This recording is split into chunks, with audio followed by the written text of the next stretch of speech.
Hi everyone. This is Bridget Reilly. Makenzie. Meaney. I did that. And this is hypothetically what? Did you Wait, respond what? late? Yeah. No, I said my name. Okay, mine was delayed. Sorry. Dave, I swear this always happens, I promise. We're not just doing it because you're here. I'm good. That's what happens Dave's with just technology. chilling. Dave's just drinking. He's chilling. I'm vibing. I got nothing going on. Mackenzie Meaney. Hi, I'm Bridget Reilly. And this is Hypothetically Season 2, Episode 5.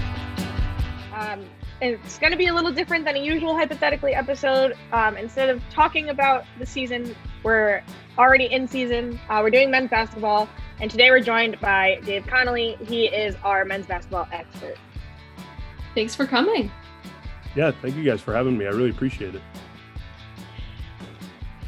So the men right now are sitting at 6-4. They before facing Monmouth and Niagara, they were 6-1, but those teams kind of brought them down to earth a little bit.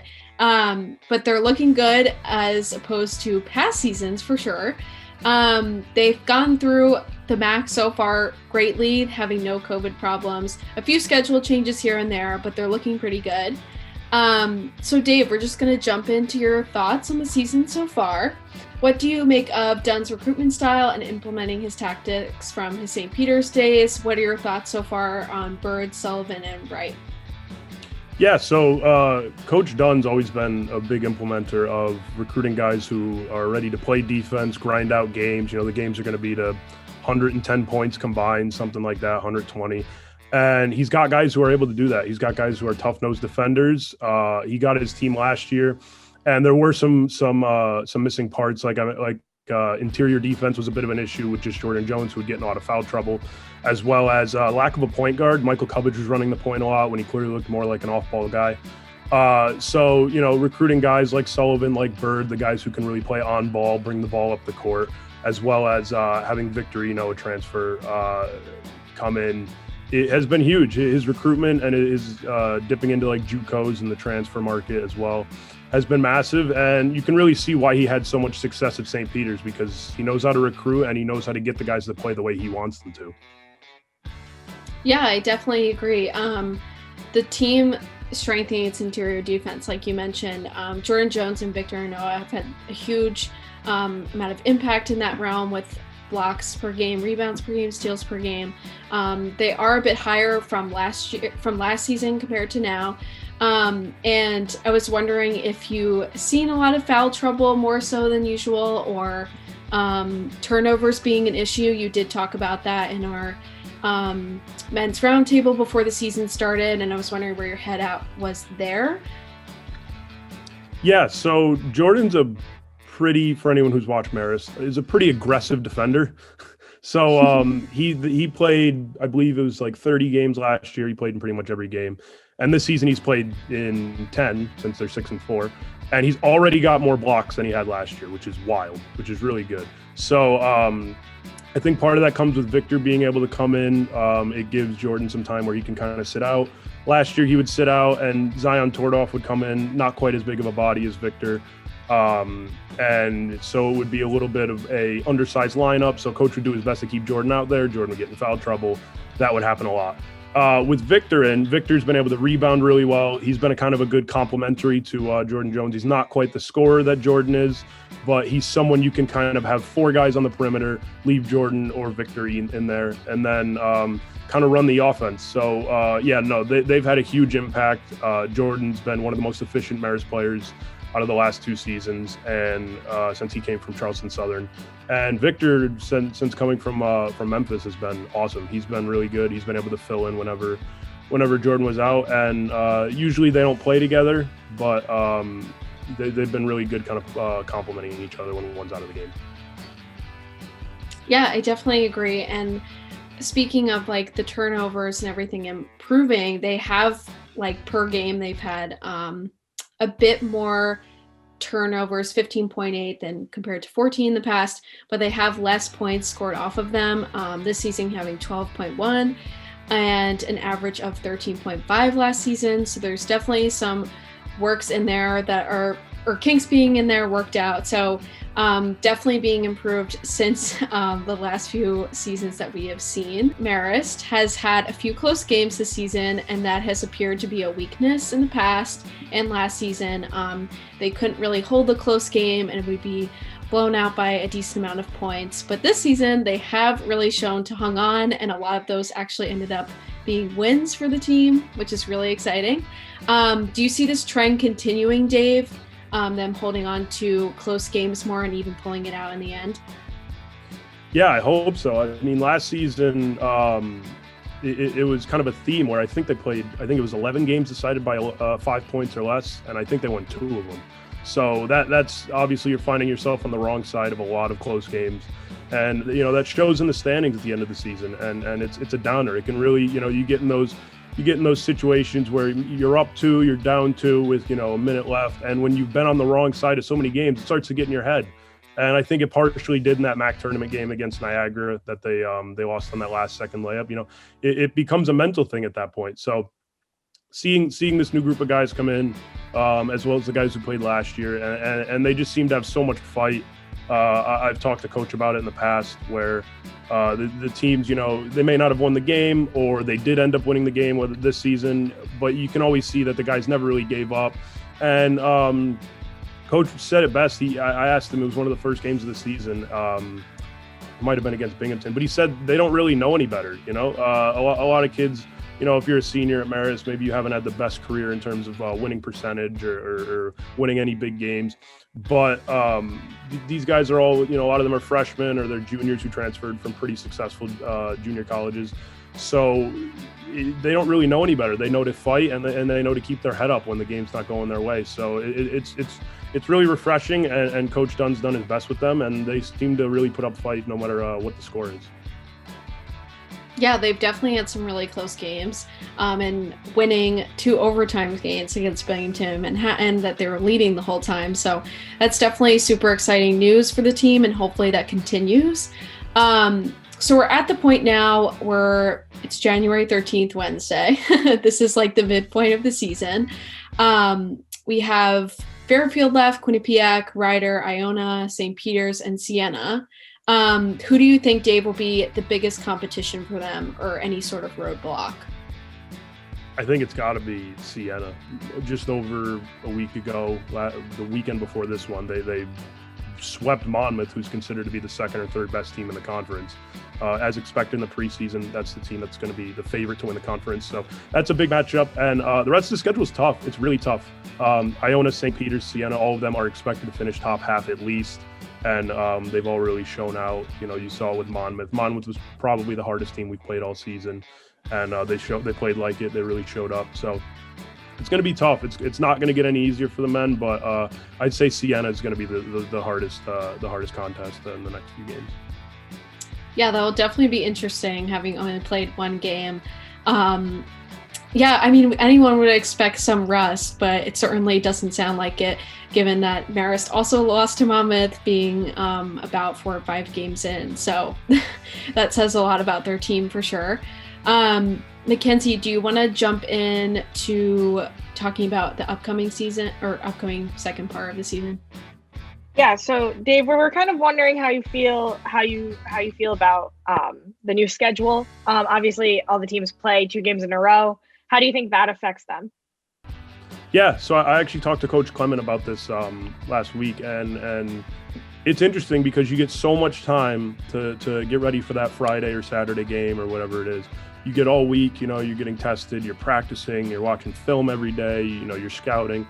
And then whatever happens on that first game, you have, in terms of actual time to look at film, to practice, to go over it with your players, 16, 20 hours to really figure it out and figure out whether you won, what you need to keep doing and what you need to cover up so you can maybe get away with a sweep. And if you lost, what you did wrong and how you can maybe get away with a split and get the second game. So, yeah, it's really hard. It's hard to keep kids' heads level in terms of, you get a win. The winning team's going to go back to, whether they're away at the hotel or whether they're, back to campus, and they're going to be happy, whatever. Maybe they don't quite work as hard, just, subconsciously for that next 24 hours because we beat them, we're a better team. And then the other team's a lot more hungry. They just lost. They want to go out there. They want to prove that they can win and that they can get the split because no one wants to get swept. So yeah, it's definitely added a different component to the season, and a lot of the time off is nice, but those back-to-back games are killer, and you can see it towards the end of those second games for sure. The little bit of fatigue setting in. Yeah, it's crazy to think about playing just any game back-to-back, let alone Division I college basketball back-to-back. But also based on what we've seen so far, how do you see the rest of the season playing out? I know in the preseason roundtable you predicted they'd go 11-13. Is that still your prediction? Has it changed? Anything like that? Yeah. So they'll end up playing. Let me think. 22 games.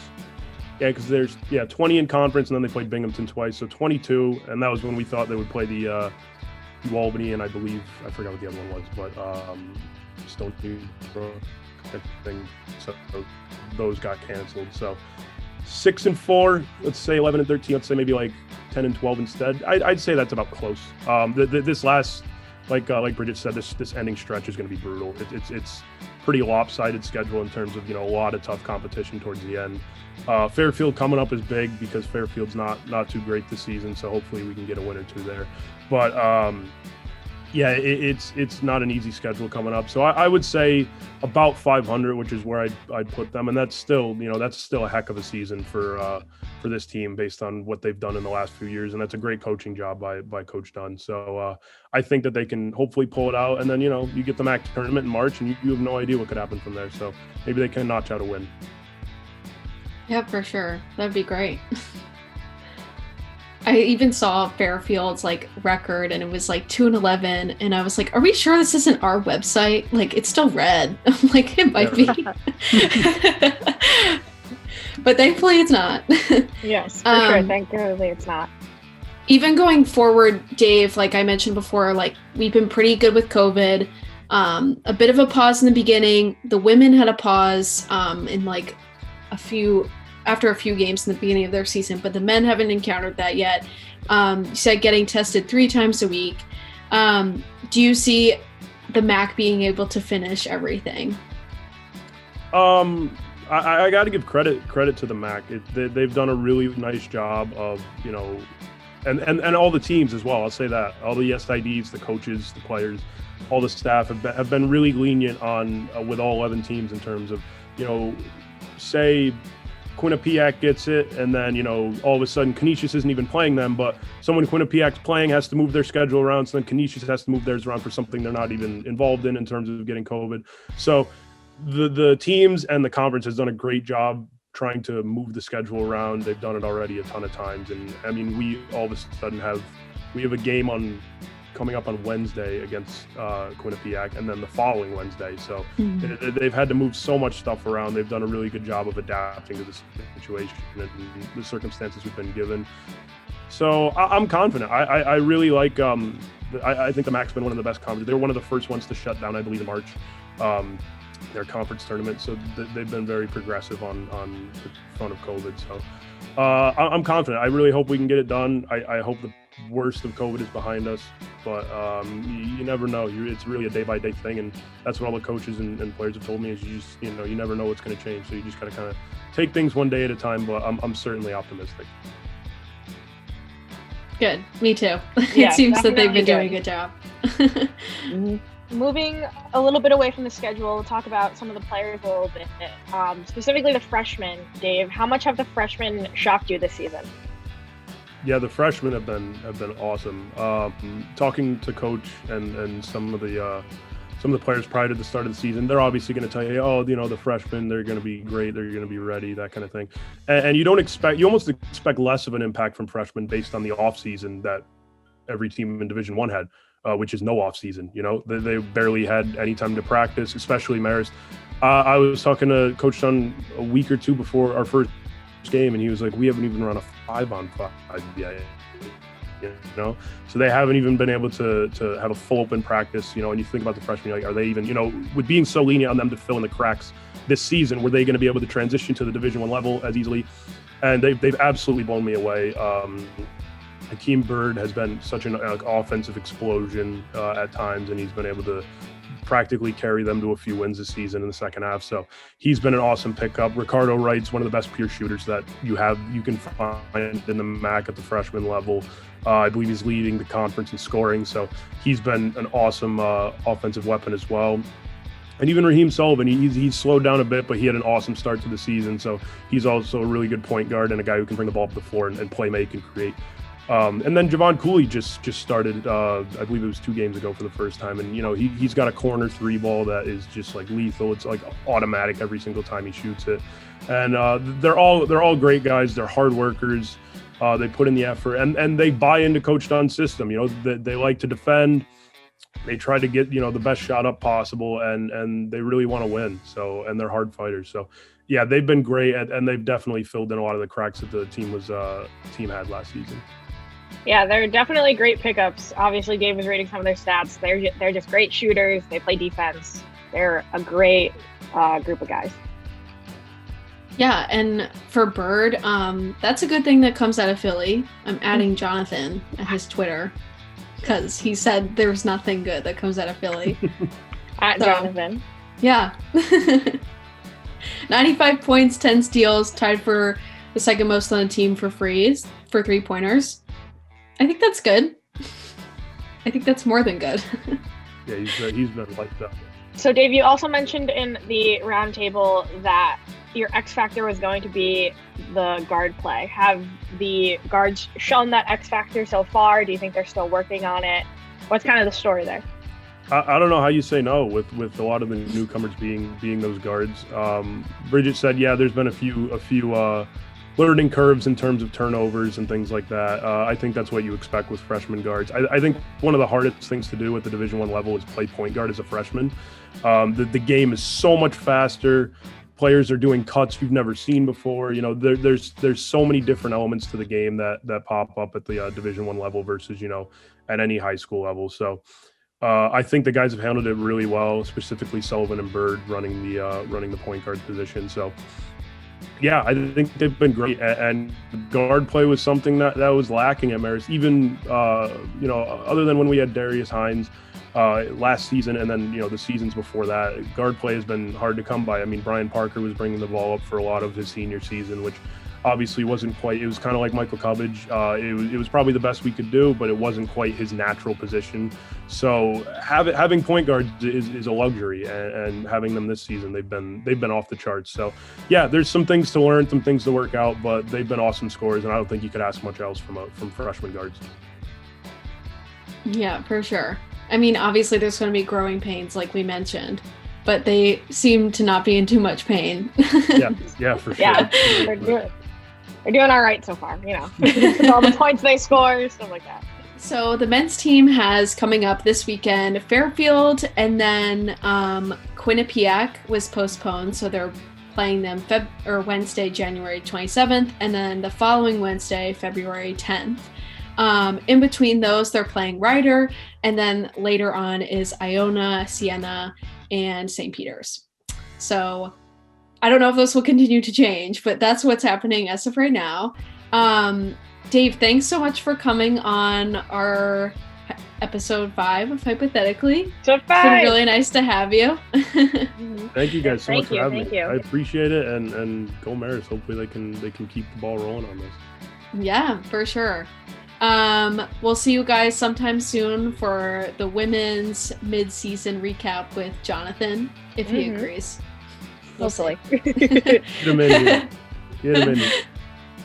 But yeah, stay tuned. Yes. Thank you.